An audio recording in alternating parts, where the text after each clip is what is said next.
ಇವತ್ತು rich chocolate tub cake ಮಾಡ್ತಾಯಿದ್ದೇನೆ.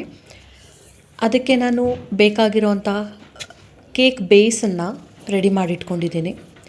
ಅದನ್ನು 3 ಲೇಯರ್ಸ್ ಆಗಿ ಕಟ್ ಮಾಡಿಕೊಂಡೆ. ಈಗ ವೈಟ್ ಚಾಕ್ಲೇಟ್ ಗನಾಶ್ ಮಾಡ್ಕೋತಾ ಇದ್ದೀನಿ. ಅದಕ್ಕೆ ವೈಟ್ ಚಾಕ್ಲೇಟ್ ಕಾಂಪೌಂಡನ್ನು ಡಬಲ್ ಬಾಯ್ಲಿಂಗ್ ಮೆಥಡಲ್ಲಿ ಫ್ರೆಶ್ ಕ್ರೀಮ್ ಹಾಕಿ ಅದನ್ನು ರೆಡಿ ಮಾಡಿಕೊಂಡೆ. ಅದೇ ಥರ ಮಿಲ್ಕ್ ಚಾಕ್ಲೇಟ್ ಕಾಂಪೌಂಡನ್ನು ಫ್ರೆಶ್ ಕ್ರೀಮ್ ಹಾಕಿ ರೆಡಿ ಮಾಡಿಟ್ಕೊಂಡಿದ್ದೀನಿ. ನೀವು ಗನಾಶ್ ಮಾಡಬೇಕಾದ್ರೆ ಚಾಕ್ಲೇಟ್ ಯಾವುದೇ ಐಟಮ್ ಆದರೂ ಸ್ವಲ್ಪನೂ ನೀರು ತಾಕದೇ ಅದನ್ನು ರೆಡಿ ಮಾಡ್ಕೋಬೇಕಾಗುತ್ತೆ.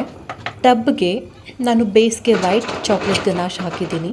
ಅದ್ರ ಮೇಲೆ 1 ಲೇಯರ್ ಚಾಕ್ಲೇಟ್ ಸ್ಪಾಂಜ್ ಹಾಕಿ ಅದ್ರ ಮೇಲೆ ವಿಪ್ಪಿಂಗ್ ಕ್ರೀಮ್ ಹಾಕಿ ಮಿಲ್ಕ್ ಚಾಕ್ಲೇಟ್ ಗನಾಶ್ ಮತ್ತು ಫ್ರೆಶ್ ಕ್ರೀಮ್ ಈ ಕಾಂಬಿನೇಷನಲ್ಲಿ ನಾನು ಟಬ್ಬನ್ನು ರೆಡಿ ಮಾಡ್ಕೊಂಡಿದ್ದೀನಿ. ಮೇಲೆ ಡೆಕೋರೇಷನ್ಗೆ ಚಾಕ್ಲೇಟ್ ಸಿರಪ್ ಮತ್ತು ಚಾಕ್ಲೇಟ್ ಚಿಪ್ಸ್ ಇದನ್ನು ಹಾಕಿ ಚಾಕ್ಲೇಟ್ ಟಬ್ ಕೇಕನ್ನು ನಾನು ರೆಡಿ ಮಾಡಿದ್ದೀನಿ.